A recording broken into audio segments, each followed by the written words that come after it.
Recebemos neste Now às 7, Rui Tavares, porta-voz do LIVRE. Rui Tavares, boa tarde, obrigada pela presença. Conversámos antes das eleições, antes da primeira volta das eleições, sobre uma eventual desistência de Jorge Pinto a favor de António José Seguro na primeira volta. Disse-me que isso não ia acontecer, de facto não aconteceu. A minha questão é, Jorge Pinto conseguiu 0,7% dos votos, foi 38.500 votos, um bocadinho mais. Se soubesse o que sabia hoje, o que sabe hoje nessa altura, teria optado realmente por esta desistência? O candidato do LIVRE teria não ido a votos para conseguir estes honrosos 0,7%? Bem, boa tarde, Patrícia, e também todos os telespectadores. Obrigado pela pergunta. Estas eleições presidenciais apresentavam-se com um panorama muito delicado, particularmente para quem é do campo progressista, não é? Nós vínhamos de umas eleições legislativas nas quais a esquerda teve, no seu conjunto, o mais fraco resultado de sempre. E, portanto, era preciso uma posição que fosse de um grande equilíbrio e de um grande sentido de responsabilidade, tanto do ponto de vista tático como estratégico. Procurar não cometer erros nem táticos nem estratégicos. O que é que eu quero dizer com isto? Que era importante haver uma voz no nosso campo político, na nossa área política, da ecologia, do projeto europeu, dos direitos humanos. A candidatura de António José Seguro não reunia essas particularidades. E que fosse uma voz autónoma e que também permitisse monitorizar a situação, porque ela foi mudando muito durante as eleições. Houve momentos em que poderia parecer mais fácil que fosse Marcos Mendes a passar à segunda volta, ou o Almirante Gouveia Melo, ou depois mais para o fim António José Seguro, e há um momento que esse é muito decisivo também nessa leitura estratégica que o próprio Jorge Pinto faz, que é quando há um empate a 3, mesmo nos últimos dias, em que se... empate técnico entre os 3 lugares dos 5, os 3 últimos lugares dos 5. Exatamente, e que esses 3 lugares faziam antever a possibilidade de haver uma segunda volta entre André Ventura e João Coutinho de Figueiredo.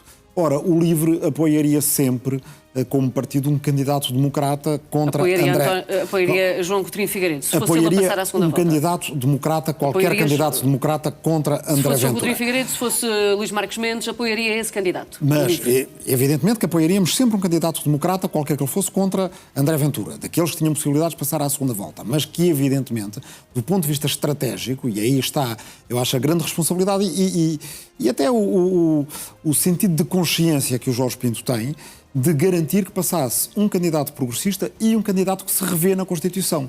Uma vez que, e com isto termino, a questão da Constituição, do ataque que vai ser feito à Constituição, eu não acho que vai passar muito tempo até André Ventura apresentar uma proposta de revisão constitucional que depois vai obrigar automaticamente todos os partidos a avançarem também. Depois na Assembleia da República tenha um candidato, um presidente que se reveja na Constituição e que tenha, se possível, o resultado mais alargado possível, porque se tiver 2/3, isso tem uma leitura constitucional que é muito clara. Mas a minha questão aqui é 0,7%. Falámos muito sobre a fragmentação da esquerda e o não entendimento entre os partidos da esquerda. 0,7% não tirou votos a António José Seguro. Acha que foi tão representativo assim essa candidatura por parte de Jorge Pinto? Bem, em boa medida não tirou votos a António José Seguro, porque o próprio Jorge Pinto, no final da sua candidatura, desobrigou os eleitores, por assim dizer, de um voto de convicção. E disse as pessoas que sentem, que têm medo que a segunda volta seja uma segunda volta entre 2 candidatos que sejam contra a Constituição, que nenhum dos 2 se reveja na Constituição e que sentem que por causa disso devem votar útil, basicamente o que eles disse é que vão ter muitas outras ocasiões futuras de votar em mim, não precisam de votar desta vez. Mas se não desistiu, isso acaba por ser, em consciência, uma forma não encontro agora o termo, mas acaba por ser uma forma de não obrigar os progressistas a terem uma decisão única. Mas repara numa coisa, também há aqui uma questão técnica que é importante as pessoas entenderem. Já não há possibilidade, na prática, de fazer desistências como aquelas que se faziam em 86, quando Ângelo Veloso, agora para quem andou a ver a série a 2 voltas e segue as eleições de 86, e na altura houve uma desistência do candidato do PCP, que na altura tinha entre 15% e 20%, para Salgado Zenha. E depois Salgado Zenha não passa à segunda volta. E essas desistências, hoje em dia, já não são possíveis da mesma forma, porque há voto em mobilidade, porque há voto da imigração e há voto antecipado, o que significa que... Esses votos também contam. Não, mas no caso de uma desistência eles seriam anulados retrospectivamente. Quer dizer que gente que tivesse decidido votar e votar em Jorge Pinto, o próprio Jorge Pinto explica na carta que envia às pessoas no fim da campanha, significaria que ele estaria a anular retrospectivamente, contra a vontade das pessoas, votos que já tinham sido expressos. E, portanto, também, para o fazer, teria que ser feito 10 dias antes. O que significa que também isso não possibilita aquela monitorização da eleição, como foi possível fazer desta forma, defender as ideias da nossa área política e contribuir para uma coisa que eu acho que distingue aqui o campo da esquerda do campo da direita democrática. Nós vemos que na direita democrática, Luís Montenegro, João Coutinho de Figueiredo, Luís Marcos Mendes, acabam por cometer um erro tático, que é uma direita que se apresenta dividida e não consegue pôr um candidato na segunda volta, e que depois a seguir cometem um erro estratégico, que é quando se passa o momento em que é preciso tomar uma posição, falar aos portugueses com clareza e dizer em quem se vai votar e em quem se apela ao voto, se, no fundo, eximirem de ter essa clareza. Então a culpa de André Ventura ter passado à segunda volta é da direita?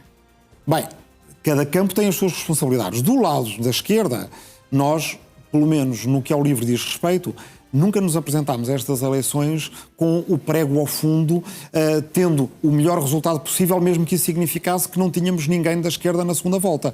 Nós achámos sempre que isso poderia ser destrutivo, alertámos contra essa possibilidade e dissemos não é bom que cada partido tenha o seu candidato, seria melhor termos um candidato que transcenda, digamos, o campo partidário. Uma vez que todos tinham, o LIVRE, e aí dissemos também, não é filho de um Deus menor, apresenta-se com o seu candidato, mas não se apresenta de uma forma inconsciente nem destrutiva, não é um partido kamikaze. E, portanto, apresenta-se de uma forma em que tem voz durante a campanha, e eu acho que o Jorge Pinto representou o nosso campo político brilhantemente, foi a surpresa dos debates, isto pelo que disse muita gente até que não é da nossa área política, mas sempre com aquele cuidado com a democracia e aquela consciência que fez com que não perigasse a possibilidade de passar alguém do campo democrático, do campo constitucional à segunda volta, fosse António José Seguro, fosse o próprio Almirante Gouveia Melo. À direita não tivemos isso. O que acontece é que, legitimamente, mas no objetivo de tanto Marcos Mendes como Coutinho de Figueiredo terem o melhor resultado possível, nem um nem outro passou. O que põe o campo político, que no fundo é o campo político do governo, numa situação de uma certa tenaz política, com um candidato à esquerda e um candidato à extrema-direita e sem terem representação. E pior ainda, sem sequer dizerem às pessoas claramente em quem é que vão votar, porque eu acho que isso é o essencial Acha agora para o futuro. Acha que o Primeiro-Ministro deveria ter explicitamente dito isso, até porque por parte da candidatura de Marcos Mendes sabemos já que há essa manifestação de vontade, de resto o LIVRE também já o fez, de voto na candidatura de António José Seguro. O Primeiro-Ministro devia ter feito isso, em vez de dizer apenas que está a governar o país? Deveria, porque um Primeiro-Ministro é um líder político e não pode dizer eu tenho aqui uma tarefa que de certa forma me obriga a não emitir opinião política. Quer dizer, a gente pode imaginar alguma profissão, se ele for juiz, se ele for médico, não interessa qual é que é a opinião política da pessoa que está a operar, mas ele é líder político, ele é Primeiro-Ministro. Pelo contrário, ele tem uma obrigação, um dever de liderança moral e política perante o país que o obriga a falar. Segundo aspecto, nós temos visto em algumas situações como estas na Europa, acho que é a primeira e aquela que eu acho que ainda está na memória de muita gente, é quando Jean-Marie Le Pen passou à segunda volta em França em 2002 e toda a gente, com responsabilidade política, incluindo o primeiro-ministro na altura, que era um socialista, Jospin, apelou ao voto em Chirac, que era o líder da direita. O Partido Comunista Francês apelou ao voto em Chirac, os verdes franceses apelaram ao voto em Chirac. Para quê? Para garantir que Chirac tivesse um resultado que foi de 80%, para tentar evitar um crescimento da extrema-direita e que, apesar de tudo, foi adiado. E isso tem permitido que o projeto europeu não tenha tido ainda, num país como a França, uma liderança de extrema-direita. Acha que em Portugal a classe política e todos os notáveis que já manifestaram apoio ao António José Seguro estão a fazer isso bem? Eu acho que aquelas pessoas que têm responsabilidades públicas e que têm apelado ao voto em António José Seguro têm feito isso bem. E têm feito do ponto de vista correto. É o de que esta eleição é uma eleição que está entre a democracia e o autoritarismo. Está entre um europeísta de toda a vida como António José Seguro e um aliado de Trump como o André Ventura. Eu até devo dizer que, agora quando a Patrícia dava a notícia do apoio de Aníbal Cavaco Silva, em particular, que é alguém de quem eu sempre tive muito distante, houve ali uma palavra que me chamou a atenção. Cavaco Silva não só diz que António José Seguro é um político honesto, mas também diz que é um político educado. E isso chamou-me a atenção porque eu acho que, embora não se tenha falado muito dessa palavra, da boa educação, do respeito pelas pessoas, eu aí estou de acordo com Cavaco Silva.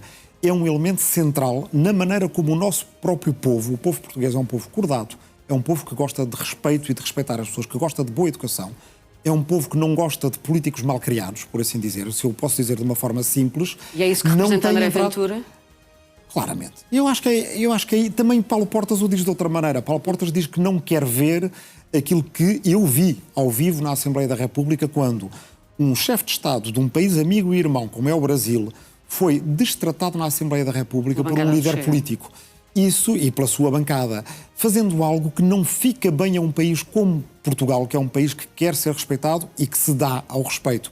E essa fronteira, além da fronteira da democracia, além da fronteira do europeísmo, além da fronteira dos direitos humanos, é também uma fronteira que é muito clara, que é por um mínimo de decência na política.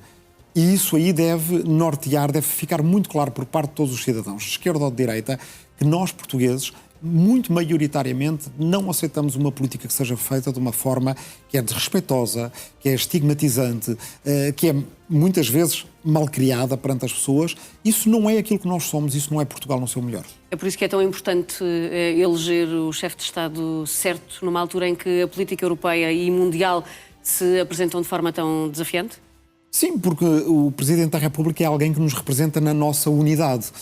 Nós, quando votamos para a Assembleia da República, temos representantes na nossa pluralidade. E por isso há partidos diferentes. E faz todo o sentido que, bem, quem discorda completamente de uma visão política, eu ainda há pouco estava a dizer, se tivesse passado João Coutinho de Figueiredo, se tivesse passado Marcos Mendes, toda a gente sabe as enormes distâncias que tenho perante eles em matéria política.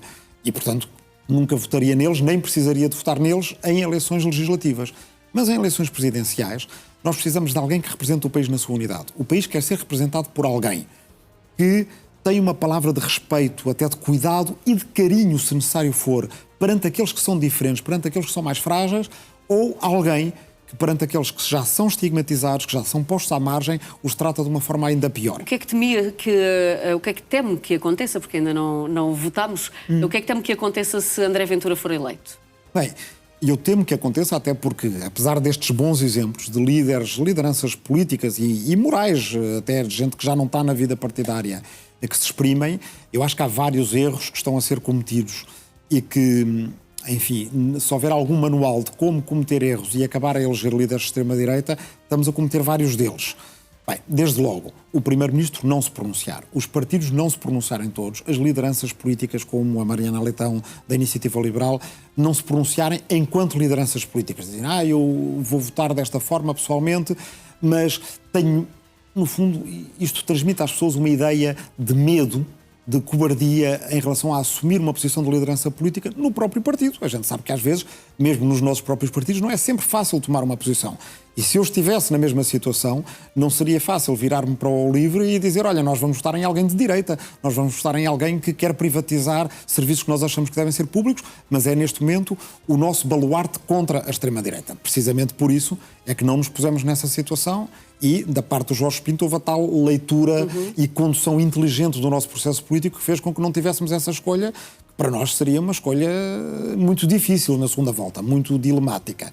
Bem, eu percebo a dificuldade em que está agora o Luís Montenegro e Mariana Leitão, mas essa dificuldade, de certa forma, tem a ver com os erros táticos que cometeram e não devem... Dois erros não fazem um certo. Não devem juntar esse erro tático um erro estratégico, que é o de não se posicionarem. Depois... É sempre um diagnóstico difícil para fazer num platô de televisão e eu acho que também há muitos erros cometidos por parte das nossas elites jornalísticas e mediáticas. Já não são de hoje. Eu acho que tem havido um excesso de atenção dado precisamente a quem é mal educado, a quem insulta, a quem ofende, a André Ventura, porque a gente vê os estudos académicos que são feitos acerca disto, demonstram que a atenção mediática que lhe é dada, às vezes de formas que são tão evidentes, que são artimanhas para conseguir essa atenção mediática, eu creio que ela é escusada, que não está à altura do que será a maior responsabilidade cívica que o jornalismo também tem, e isso pode ser grave. Nós já vimos, espero que não vejamos isso em Portugal, mas quando Hillary estava nas eleições nos Estados Unidos contra Trump, as sondagens eram boas e Trump acabou por ganhar. No Brexit, no Reino Unido, aconteceu a mesma coisa. Aqui também não quero que os meus concidadãos cometam o erro de olhar para a sondagem e dizer até agora só saiu uma, ela é muito distante e as pessoas dizerem está tranquilo, eu não preciso de ir votar, vou votar em branco, vou-me abster.